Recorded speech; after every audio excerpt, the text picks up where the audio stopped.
Welcome to this video about pointers in C.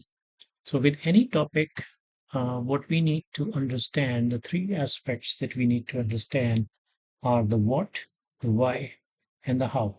So in this case, we need to understand what pointers are, why do we need them, and how do we use them.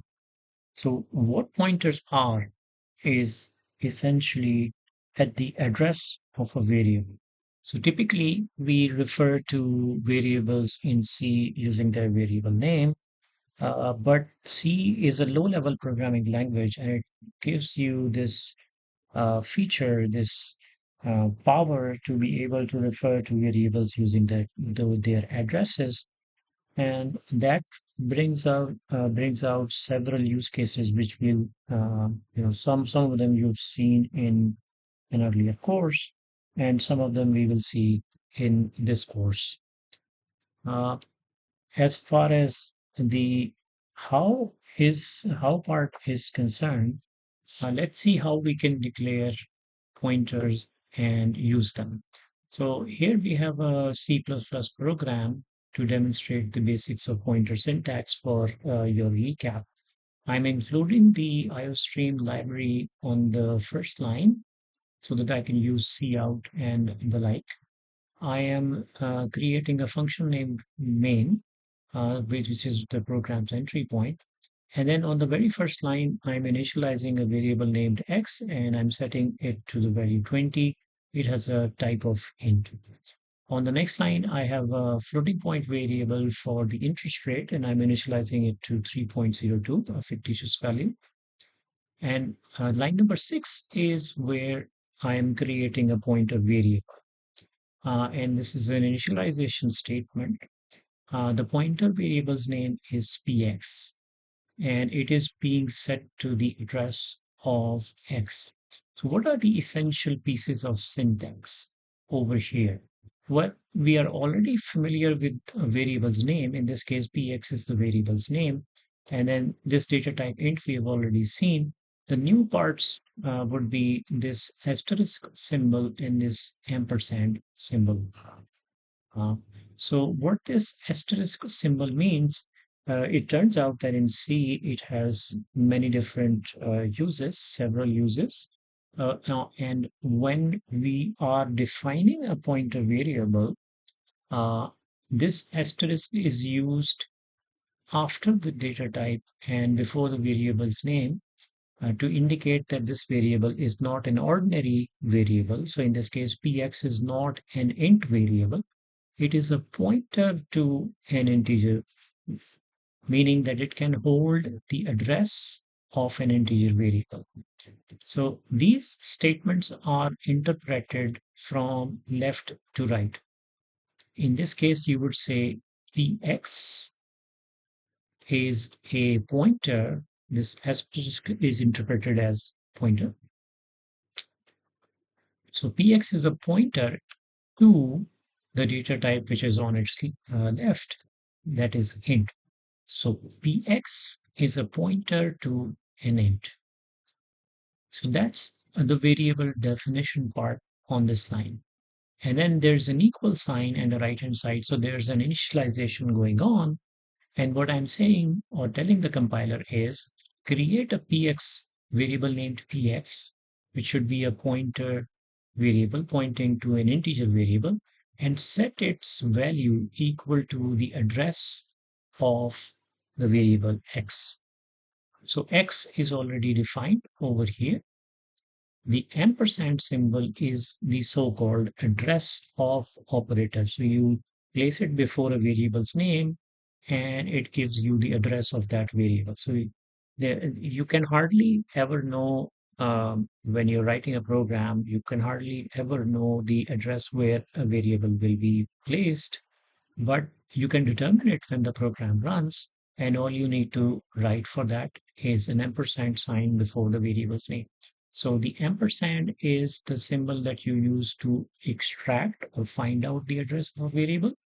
And the asterisk symbol you use before the pointer variable's name to indicate to the compiler that this is not an ordinary variable, it is a pointer variable.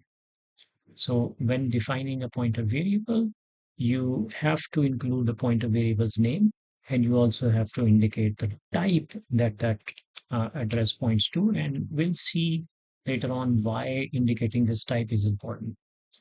Uh, on the next line, I am defining another pointer variable, as you can tell by this asterisk over here. And in this case, this is a pointer variable named pi, and it is a pointer to type float. And since this is a floating point type pointer, then the address that I'm storing in this variable is that of the floating point variable interest rate. And you see this ampersand symbol once again on the right hand side. Now, I said earlier on that the asterisk symbol has multiple purposes. So on the next line, you see star px equals 40.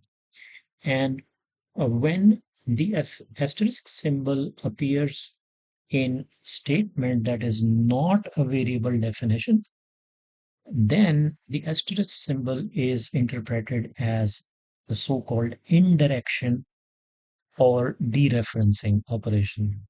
And what that means is you ask the compiler to follow the address stored in the variable px, go to that address, and then since this thing appears on the left hand side, you're telling the compiler go to that location whose address is stored in px and assign to it the value which is on the right hand side, which is 40. So store 40 at the location whose address is in px. So let's go back and figure out what location's address is stored in px. It's in fact the address of the variable x. So after this line, the value of the variable x should now become 20. So we are accessing the variable x indirectly, which is why this operation is called an indirection operation. And similarly, on the next line, I am dereferencing the other pointer variable pi, and I'm saying set start pi equal to start pi times 2. Now over here, this asterisk is a multiplication by 2, and this part, this asterisk pi, again asks the compiler to read whatever is stored at the address which is stored in pi. So go to pi, it has an address there, go to that address and fetch the value from there. So since this is the right hand side of the expression of the statement, this is going to read from that location. And over here, since we have star pi on the left hand side of the statement, that is going to write to that location. So in effect, we are updating the value of the variable interest rate, and we are increasing it by 2. So then we display these values using cout statements. We display the value of x directly. We display the address of x, and then we display the value of x using the indirection operator. And similarly, we do the same thing for the interest rate. So let's see this program in action. I'll spin up a container, and in that container, I will go ahead and compile this program.